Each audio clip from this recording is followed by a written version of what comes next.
Hey, Satya, Safia nghe nè. Ê, tại phát cho lắm là bắt thum lại nè. Anh hiện lon cho anh chụp lại thì nó thì hiện hey. Ồ, không ai cởi tạc lại. Phone nên là phá vắc là wa. Ê, lại bị chết chết thật đủ là. Mua rành mày.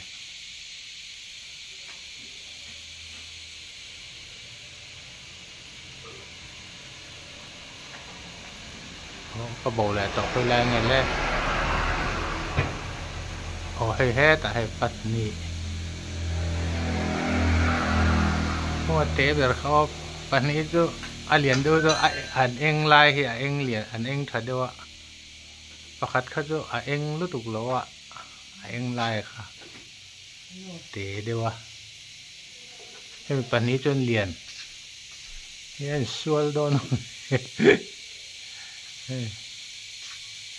Hey, kan kom sak kong ko.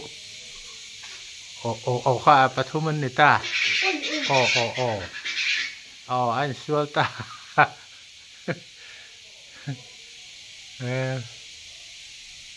Ni chi na tang to khanin pani hianin he lai murang hi an te ra.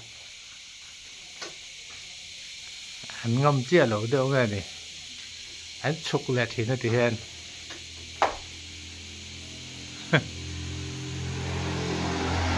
Là phần lẻ tả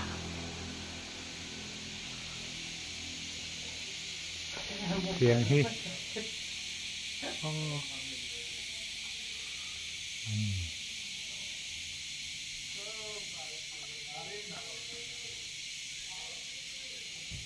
ya nó ăn ống rây to khóc mày ăn bạc hết chứ chứ lâu phiên tiền ống rồi ngập pani hiên chụp ăn vạc cua bạc hết hiên vắt tèr lại thiên thì hiên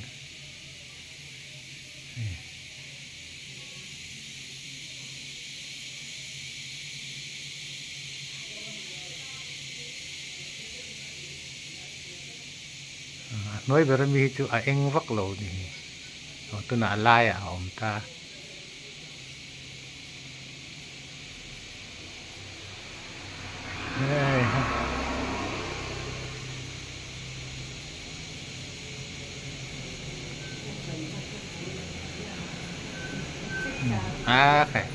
cái ban thạc cầm tất tỏ đủ tóc mẹ